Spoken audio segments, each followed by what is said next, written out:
আসসালামু আলাইকুম, আমি Moni. Welcome to my channel Moni's world. কেমন আছেন সবাই? আশা করি আল্লাহর রহমতে সবাই ভালো আছেন। আলহামদুলিল্লাহ, আমিও আমার পরিবার নিয়ে অনেক ভালো আছি। তো আমার নতুন একটা ভিডিওতে সবাইকে অনেক স্বাগত। আজকে সারাদিন কি করি দেখতে থাকুন, আশা করি ভিডিওটি ভালো লাগবে। তো আজকে বেশ সকাল সকাল ঘুম থেকে উঠেছি। উঠে তেমন ভালো লাগছে না, সব কিছুতে কেমন যেন মানে অলসতা কাজ করতেছে। অনেকক্ষণ হলো ব্যালকনিতে বসে আছি, তো আকাশের দিকে তাকিয়েছিলাম, অনেক কিছু চিন্তা ভাবনা করছি কি করব না করব। আর আমাদের গৃহিণীদের তো সকালবেলা উঠে সব থেকে বড় টেনশন যে কি রান্না করব, কি দিয়ে কি করব, ওইটাই ভাবছিলাম আর কি। এখানে এতক্ষণ অনেক পাখি ছিল, পাখিগুলো দেখলাম, অনেক ভালো লাগছিল। আর আকাশটা কত সুন্দর, তাই না?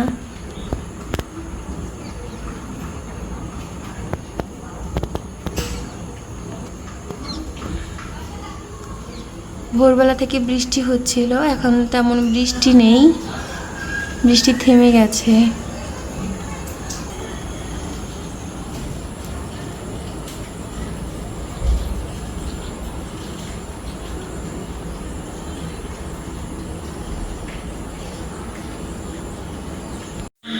ইনা যেহেতু ঘুমাচ্ছে, তাই ভাবলাম সকাল সকাল এই রুমটা গুছিয়ে নেই।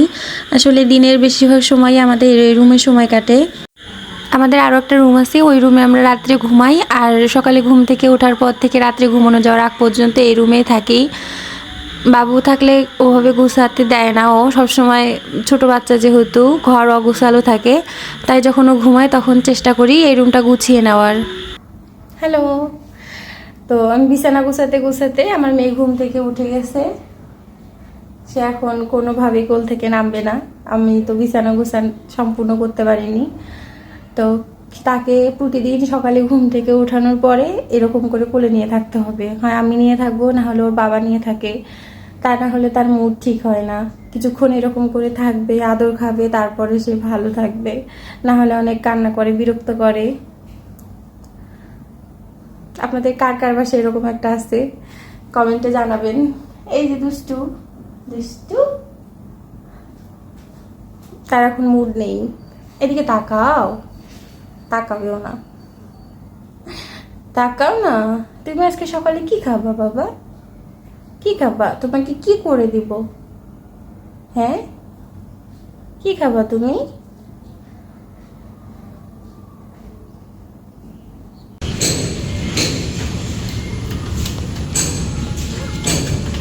কি হচ্ছে এগুলো?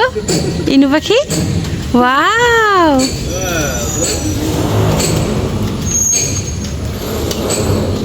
ওই যে আবার করতেছে বাবা, ওই দেখো দেখো দেখো,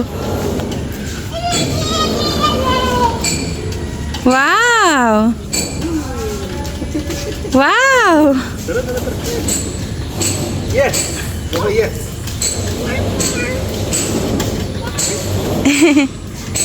ওই যে আবার করছে ইনু, ওই যে পিছনে তোমার। ওয়াও!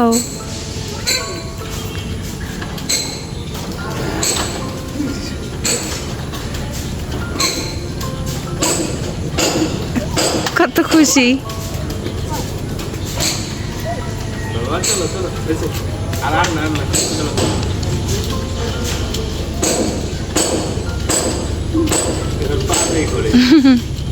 পানি যে এই জন্য পা দিয়ে করতেছে। এই যে দেখো, ওয়াও! উপরে দেখো ইনু, এই যে পিছনে দেখো, ওয়াও!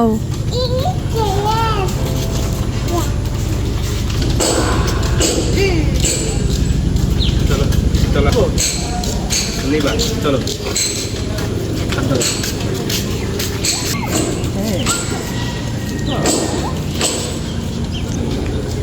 প্রতিদিন ওর বাবা যখন বাহিরে যায় সকালে, তখন ও যাওয়ার জন্য জেদ করে এরকম। আর প্রতিদিন মাঝে মাঝে ও এরকম করে নিচে নামে। চলো, কি হয়েছে? ও দুষ্টু হয়ে গেছে ইনায়া, ইনায়া অনেক দুষ্টু হয়ে গেছে। আসো। জি আসো। ওই বাসায় গিয়ে দিব, আসো চলো।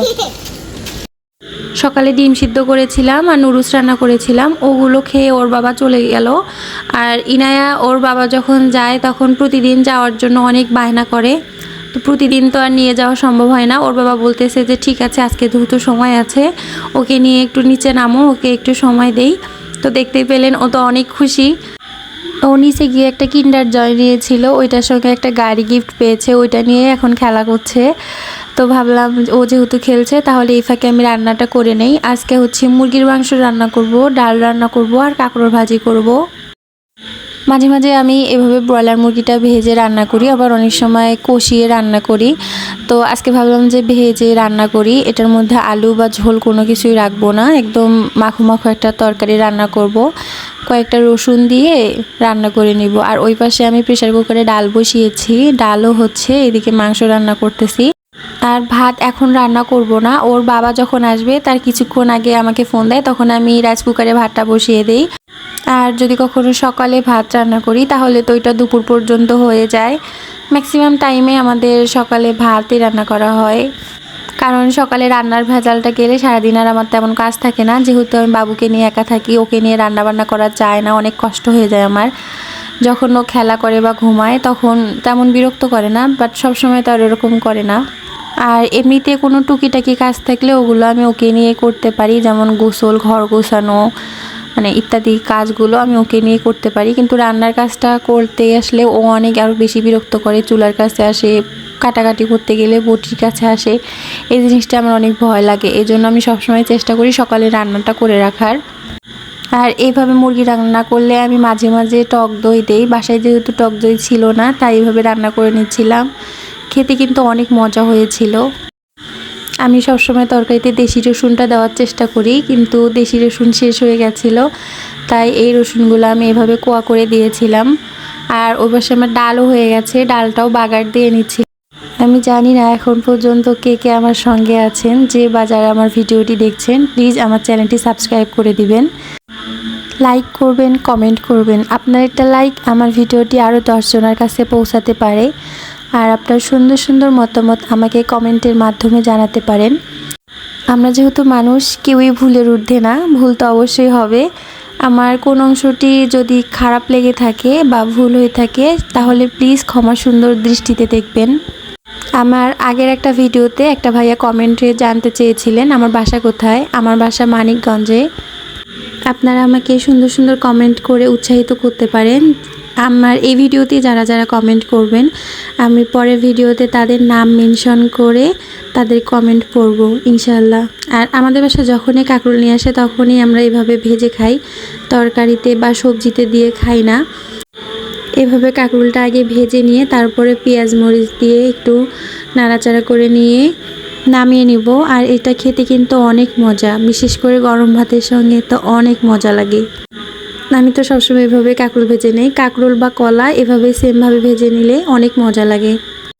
আমি কিছুদিন আগে আমার ফেসবুক পেজে একটা ভিডিও ছেড়েছিলাম, এভাবে কাঁকরোল ভাজি করেছিলাম আর কাঁচকলা ভাজি করেছিলাম। তো এভাবে মরিচ পেঁয়াজ দেওয়াতে একটা আপু কমেন্ট করেছিল জান্নাতুল মাওয়া নামে, যে এভাবে তো হিন্দুরা খায়। আমি কি বলবো আসলে বুঝতে পারতেছি না যে এখানে হিন্দু মুসলিমের কি আছে, খাওয়ারও আবার কি ভেদাভেদ হয়? খাবার তো খাবারই ভাই, এখানে কি এমন করছি আমি যে এটা হচ্ছে হিন্দুরা খায় মুসলিমরা খেতে পারবে না, বা মুসলিমরা খায় হিন্দুরা খেতে পারবে না। আর আমি যখন কমেন্টটা দেখলাম আমি শুধু ভাবতেছিলাম যে মানুষের চিন্তা ভাবনা কেমন, মানে কি বলবো, আমি কোনো ভাষা খুঁজে পাচ্ছিলাম না। আর এই তো কথা বলতে বলতে আমার রান্নাটাও হয়ে গেছে। আমি কিন্তু রান্নাতে কোনো মাংসের মশলা বা মাছের মশলা দিয়ে রান্না করি না, সবসময় রান্না শেষে এরকম করে ভাজা জিরার গুঁড়া দিই, একটা সুন্দর স্মেল আসে আর খেতেও মজা লাগে। সকালে যখন নিচে গেছিলাম তখন আসার সময় কিছু ডিম নিয়ে এসেছিলাম, সেগুলো এখন পরিষ্কার করে ধুয়ে নেব। আমি সবসময় চেষ্টা করি ফ্রিজে ডিম রাখার আগে ডিমগুলো এভাবে ধুয়ে নেওয়ার, তা না হলে ডিম থেকে অন্যান্য খাবারে ব্যাকটেরিয়া ছড়াতে পারে। ডিমে যেহেতু অনেক নোংরা জীবাণু থাকে, আর ফ্রিজে যেহেতু আমরা অনেক ধরনের খাবার রাখি, এক খাবারের স্মেল আরেক খাবারে যায় বা ব্যাকটেরিয়া ছড়াতে পারে। এই জন্য সবসময় এভাবে ডিমগুলো আমি ধুয়ে পরিষ্কার করে পানি ঝরিয়ে তারপরে রেখে দেই। এই যে আমরা যারা গৃহিণী আছি, বাসায় সারাদিন থাকি, যারা জব করি না ছেলে মানুষেরা ভাবে যে সারাদিন আর কি করে, বাচ্চা সামলায়, রান্নাবান্না করে, ঘরের আর কি এমন কাজ থাকে, মনে হয় সারাদিন মনে ফোন চাপি। কিন্তু না, এই যে রান্নাঘরে আমাদের কত কত কাজ। এই যে রান্না করতে গেলেও পরিষ্কার করো, থালা বাসন ধোও, তারপরে কাটো বাছো, আবার সেগুলো ধোও, আবার রান্না করো, আবার রান্না করার পর সেই অপরিষ্কার জিনিসগুলো আবার পরিষ্কার করো, থালা বাসন ধুয়ে আবার খাও, খাওয়া দাওয়ার পর আবার অপরিষ্কার থালা বাসনগুলো আবার ধোও, ঘুরে ফিরে সেই একই কাজ। এগুলো তাদের চোখে পড়ে না। অনেক ছেলে মানুষ তো ভাবে ঘরে কোনো কাজই থাকে না, অকৃতজ্ঞর মতো ব্যবহার করে বউদের সঙ্গে। আবার অনেকেই যারা ভালো মেন্টালিটির মানুষ তারা ভাবে যে না, আমি যেরকম বাহিরে সারাদিন কাজকর্ম করি, টায়ার্ড থাকি, বউ সেরকম সারাদিন ঘরের অনেক কাজ করে, আমার জন্য রান্না বান্না করে, ঘর পরিষ্কার করে, ঘর গুছিয়ে রাখে, আমার কাপড় চোপড় গুছিয়ে রাখে, বাচ্চা সামলায়। আমি মনে করি তারাই আসল পুরুষ, সুপুরুষ। আমার কাছে মনে হয় সংসার জীবনে দুজন দুজনের প্রতি কৃতজ্ঞ থাকা উচিত, দুজন দুজনকে ক্রেডিট দেওয়া উচিত, তাহলে সম্পর্ক ভালো থাকে। তাই তো কথা বলতে বলতে আমার ভিডিওটি শেষ পর্যায়ে চলে এসেছে। তেমন কোনো ভিডিও করতে পারিনি আজকে সকাল থেকে দুপুর পর্যন্ত কি করলাম এই ভিডিওর মাধ্যমে তা তুলে ধরেছি। এখন পর্যন্ত যে বা যারা আমার ভিডিওটি দেখছেন তাদেরকে অসংখ্য ধন্যবাদ। আমি আশাবাদী আপনারা আমার পাশে থাকবেন, আমাকে সাপোর্ট করবেন। আর প্লিজ আমার চ্যানেলটি সবাই সাবস্ক্রাইব করে দিবেন। ভিডিওর কোনো অংশ যদি ভালো লেগে থাকে তাহলে ফ্রেন্ড আর ফ্যামিলি মেম্বারদের মাঝে শেয়ার করতে পারেন। আর আমার কোথাও যদি ভুল হয়ে থাকে তাহলে প্লিজ ক্ষমা সুন্দর দৃষ্টিতে দেখবেন। সবাই ভালো থাকবেন, নিজের খেয়াল রাখবেন। আল্লাহ হাফেজ।